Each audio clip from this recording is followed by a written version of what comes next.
नमस्कार, बहुत स्वागत है आप सभी का स्वराज एक्सप्रेस में। आपके साथ मैं हूं संयम जैन। प्रधानमंत्री ने बुधवार को बदनावर तहसील के भैंसोला गांव में पीएम मित्रा पार्क की आधारशिला रखी। पीएम ने खुली जीप में लोगों का अभिवादन किया। साथ ही राष्ट्रीय पोषण पखवाड़े के लिए सिंगल क्लिक पर राशि ट्रांसफर की गई है। इस पार्क से मालवा निवाड़ के कॉटन उत्पादक किसानों को काफी फायदा होगा, तो वहीं इसमें 3 लाख लोगों को रोजगार मिलने का दावा किया जा रहा है। इस मौके पर आयोजित कार्यक्रम को संबोधित करते हुए पीएम ने कहा कि ये नया भारत है, ये परमाणु धमकी से नहीं डरता, हम घर में घुसकर मारते हैं। ऑपरेशन सिंदूर में हमारे जवानों ने पाकिस्तान को घुटनों पर ला दिया।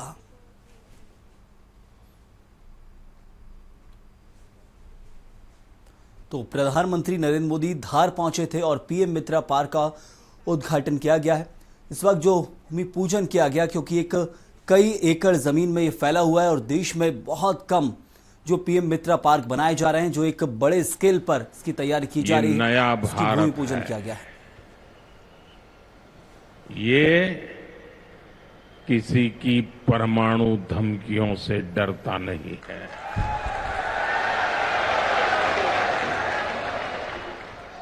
ये नया भारत है, घर में घुसकर मारता है।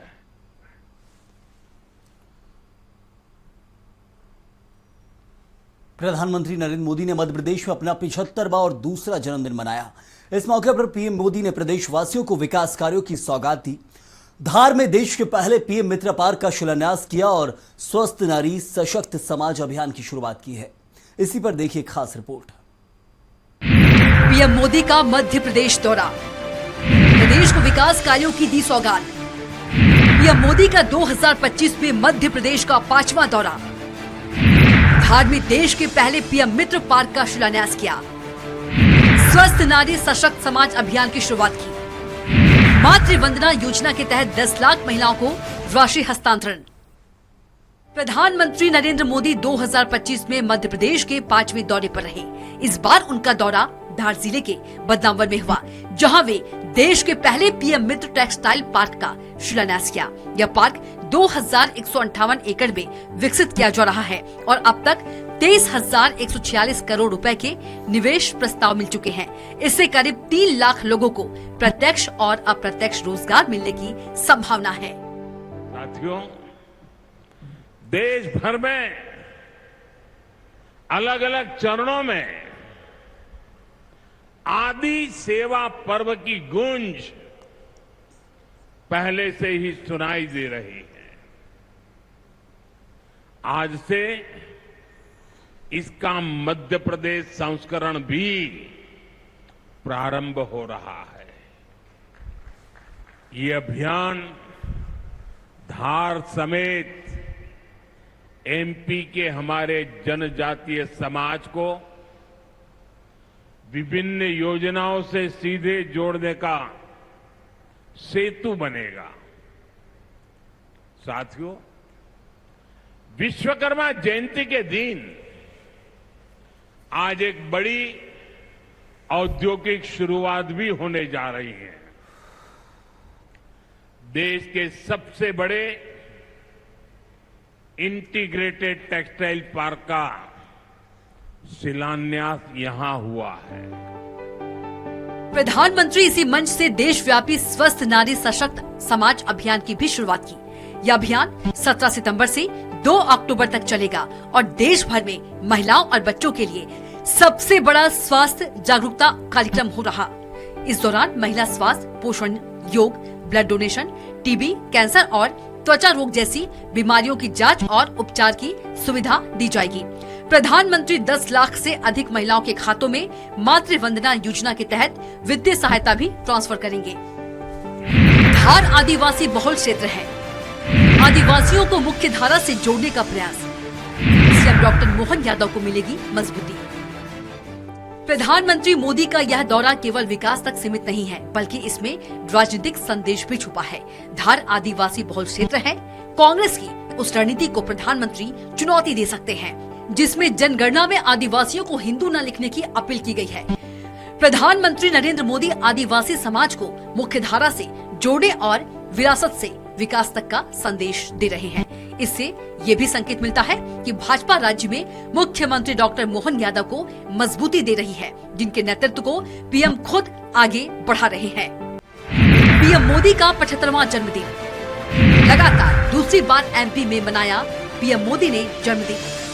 2022 में कूनो में चीतों को छोड़ा था। आज प्रधानमंत्री मोदी का 75वां जन्मदिन भी है और लगातार यह दूसरा अवसर है जब वे अपना जन्मदिन मध्य प्रदेश में मना रहे हैं। 2022 में उन्होंने कूनो नेशनल पार्क में चीतों को छोड़कर ऐतिहासिक पल बनाया था।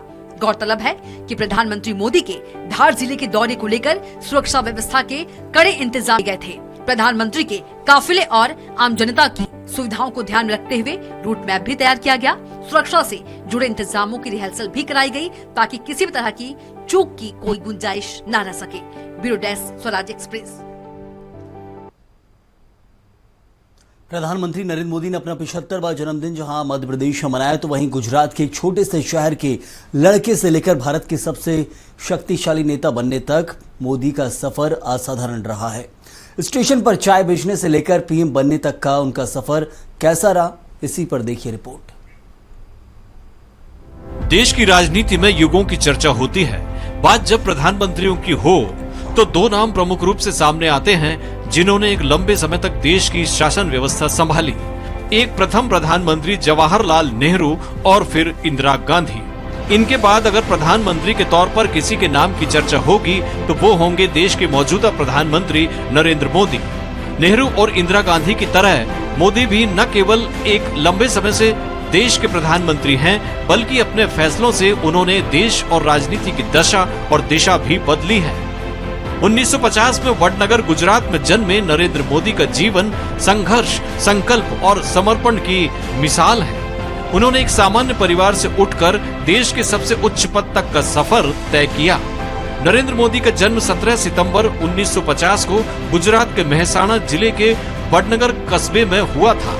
उनके पिता का नाम दामोदर दास मूलचंद मोदी और माता का नाम हीराबेन मोदी था। वे अपने 6 भाई बहनों में तीसरे नंबर पर हैं। उनका बचपन काफी संघर्षों से भरा रहा। उनके पिता वडनगर रेलवे स्टेशन के पास एक चाय की दुकान चलाते थे और मोदी भी बचपन में उनकी मदद करते थे। यहीं से उनका मशहूर चाय वाला का सफर शुरू हुआ। नरेंद्र मोदी ने अपनी स्कूली शिक्षा वडनगर से पूरी की। बचपन से ही वे वाद विवाद और नाटकों में काफी रुचि रखते थे। 17 साल की उम्र में उन्होंने घर छोड़ दिया और भारत के विभिन्न हिस्सों में यात्रा करने लगे। इस दौरान उन्होंने कई धार्मिक स्थलों का और आश्रमों का दौरा किया, जिसने उनके जीवन पर गहरा प्रभाव डाला। बाद में उन्होंने गुजरात विश्वविद्यालय से राजनीति शास्त्र में मास्टर डिग्री हासिल की। मोदी का राजनीतिक सफर 8 साल की उम्र में शुरू हुआ जब वे राष्ट्रीय स्वयंसेवक संघ के सदस्य बने। 1971 में वे औपचारिक रूप से आरएसएस के पूर्णकालिक कार्यकर्ता बन गए। इस दौरान उन्होंने समर्पण, देशभक्ति और सामाजिक सेवा का पाठ सीखा। आपातकाल के दौरान वे भूमिगत हो गए और लोकतंत्र की बहाली के लिए काम किया। सन 1985 में वे आरएसएस से भारतीय जनता पार्टी में शामिल हो गए। पार्टी में उन्होंने संगठनात्मक कार्यों में अहम भूमिका निभाई और गुजरात में पार्टी को मजबूत करने के लिए काफी काम किया। गुजरात के बाहर भी उन्होंने संगठनात्मक काम किया। 2001 में उन्हें गुजरात का मुख्यमंत्री बनाया गया। उन्होंने लगभग 13 साल तक इस पद पर काम किया और गुजरात के विकास के लिए कई महत्वपूर्ण कदम उठाए। उनके कार्यकाल में गुजरात ने तेज गति से आर्थिक और औद्योगिक विकास किया। 2014 के लोकसभा चुनाव में उन्होंने बीजेपी का नेतृत्व किया और पार्टी को भारी बहुमत से जीत दिलाई। 26 मई 2014 को उन्होंने भारत के 14वें प्रधानमंत्री के रूप में शपथ ली। इसके बाद 2019 और 2024 के चुनाव में भी बीजेपी ने उनके नेतृत्व में शानदार जीत दर्ज कराई, जिससे वे लगातार तीसरी बार प्रधानमंत्री बने। प्रधानमंत्री के रूप में उन्होंने कई महत्वपूर्ण योजनाएं और नीतियां शुरू की हैं, जैसे स्वच्छ भारत अभियान, make in India, digital India, Jan Dhan योजना, आयुष्मान भारत जैसी योजनाएं शामिल हैं। नरेंद्र मोदी का जीवन एक साधारण व्यक्ति से देश के सर्वोच्च पद तक पहुंचने की एक प्रेरणादायक कहानी है।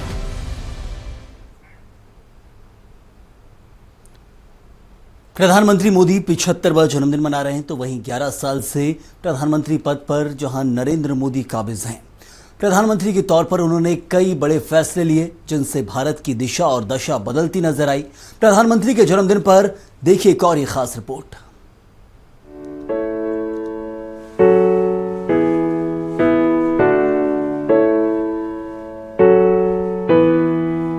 प्रधानमंत्री नरेंद्र मोदी 75 साल के हो रहे हैं, तो प्रधानमंत्री के तौर पर उनके कार्यकाल के 11 साल भी पूरे हो गए हैं। इन 11 सालों में प्रधानमंत्री नरेंद्र मोदी के नेतृत्व में भारत एक साथ कई मोर्चों पर आगे बढ़ा है। खासकर भाजपा अपने संकल्प अंत्योदय को साकार करने की दिशा में आगे बढ़ी है।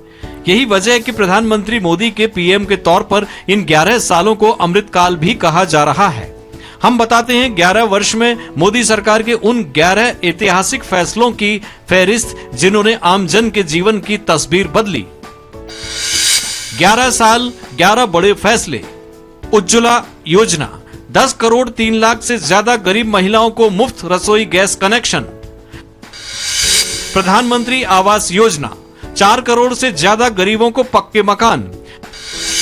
जन धन योजना, 55 करोड़ लोगों ने जीरो बैलेंस पर बचत बैंक खाता खोला। पीएम मुद्रा और स्टैंड अप योजना, बिना गारंटी के छोटे व्यवसायों और पहली पीढ़ी के उद्यमियों को सस्ती दर पर कर्ज।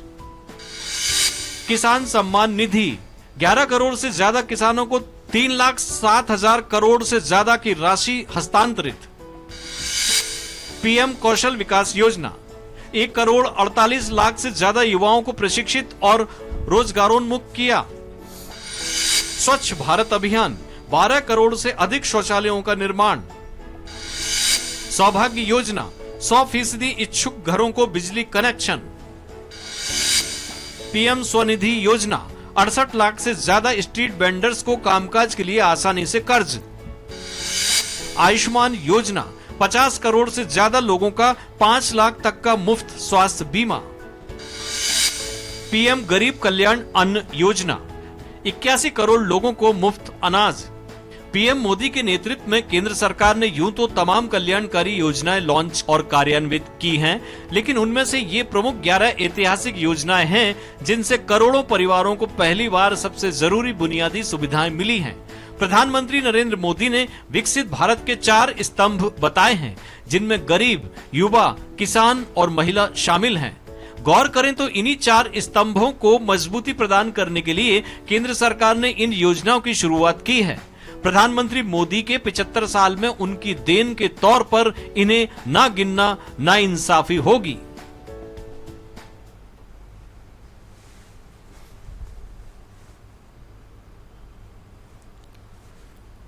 पीएम नरेंद्र मोदी की अगुवाई में देश की सीमाएं सुरक्षित हुई हैं और दुश्मनों को करारा जवाब मिला है।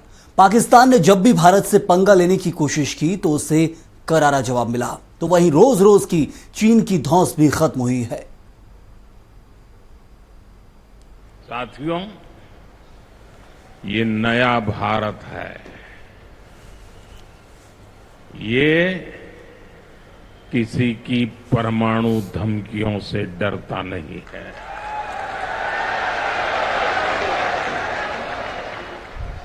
ये नया भारत है, घर में घुसकर मारता है।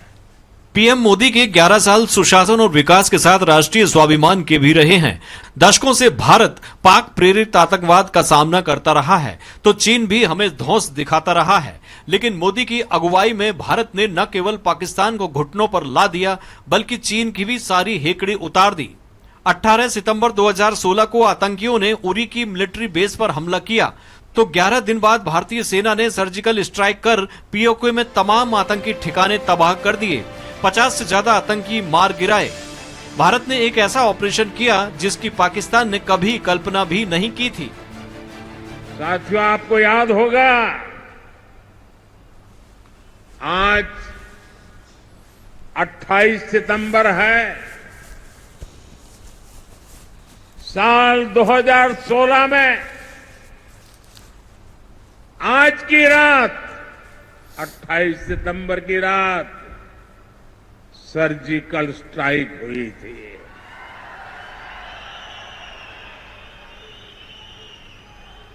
भारत ने दुनिया को बता दिया था, ये नया भारत है, ये घर में घुसकर मारता है। आतंकवाद के खिलाफ भारत के जवाब ने पाकिस्तान को हमेशा डर में रखा। जैश ए मोहम्मद ने 14 फरवरी 2019 को पुलवामा में सीआरपीएफ के काफिले पर फियादीन हमला किया। इसका जवाब भारत ने सर्जिकल स्ट्राइक से भी ज्यादा घातक दिया। पहली बार आतंकी संगठनों के खिलाफ एक्शन के लिए पीएम मोदी ने एयरफोर्स को जिम्मेदारी सौंपी। 26 फरवरी 2019 को पाकिस्तान के खैबर पख्तूनख्वा प्रांत के बालाकोट में भारतीय सेना ने एयर स्ट्राइक कर 250 से 300 आतंकवादी, ट्रेनर और कमांडरों को मार गिराया और ट्रेनिंग सेंटर पूरी तरह तबाह कर दिया। हमें अपने सैनिकों के शौर्य पर, उनकी बहादुरी पर पूरा भरोसा है। मुझे पूरा भरोसा है कि देशभक्ति के रंग में रंगे लोग सही जानकारियां भी हमारी एजेंसियों तक पहुंचाएंगे ताकि आतंक को कुचलने में हमारी लड़ाई और तेज हो सके। धारा 370 हटाए जाने के बाद से पाकिस्तान इस कदर बौखला गया कि उसने पहलगाम में 22 अप्रैल 2025 को 26 बेकसूर टूरिस्टों की धर्म पूछ कर हत्या कर दी। लश्कर के 4 आतंकियों ने 26 टूरिस्टों की जान ले ली। यह 2016 के उरी और 2019 के पुलवामा हमलों के बाद सबसे बड़ा आतंकी हमला था। हमले की जिम्मेदारी लश्कर-ए-तैयबा के द रेजिस्टेंस फ्रंट ने ली। पीएम मोदी ने इस बार पाकिस्तान के खिलाफ सीधा युद्ध ही छेड़ दिया। पीएम मोदी ने सेना को पाकिस्तान को सबक सिखाने के लिए खुली छूट दे दी। 6-7 मई की रात को भारतीय सेना ने ऑपरेशन सिंदूर को लॉन्च किया। महज 25 मिनट में ही पाकिस्तान की जमीन और आसमान धमाकों से गूंज उठे। स्ट्राइक के लिए 21 में से 9 टारगेट चुने गए, जिनमें 7 आर्मी और 2 एयरफोर्स को एंगेज किया। 1971 के बाद पहली बार भारत ने पाकिस्तान के मेनलैंड पर स्ट्राइक की। मुरीदके में लश्कर का हेडक्वार्टर और बहावलपुर में जेईएम के हेडक्वार्टर को निशाना बनाया गया। जवाब में भारतीय वायुसेना ने पाकिस्तान के 12 एयरबेस पर मिसाइल दागे और बड़ा नुकसान पहुंचाया। पाकिस्तानी फौज भारतीय अटैक को डिफेंस नहीं कर पाई। पाकिस्तानी ड्रोन और मिसाइल अटैक को भारतीय एयर डिफेंस ने सफल नहीं होने दिया। पाकिस्तान के डीजीएमओ की रिक्वेस्ट पर 10 मई को भारत ने ऑपरेशन सिंदूर को होल्ड कर दिया। एक वो दिन था और एक आज का दिन है। आतंक के आकाओं को पता है अगर कुछ भी हिमाकत की तो मोदी पाताल में भी उन्हें खोज निकालेगा। मोदी युग में सेना ने पाकिस्तान ही नहीं चीन को भी घुटनों के बल ला दिया। 15-16 जून 2020 की रात को भारत और चीन की सेनाओं के बीच झड़प हुई, जिसमें 20 भारतीय सैनिकों की जान चली गई और इससे कहीं अधिक चीनी जवान मारे गए। गलवान की झड़प के बाद मोदी ने चाइना बॉर्डर पर परमाणु हथियारों से लैस ब्रह्मोस मिसाइलें तैनात कर दी। भारत ने सीधे आर पार की तैयारी की और चीन की रोज रोज की धौंस भी खत्म हो गई।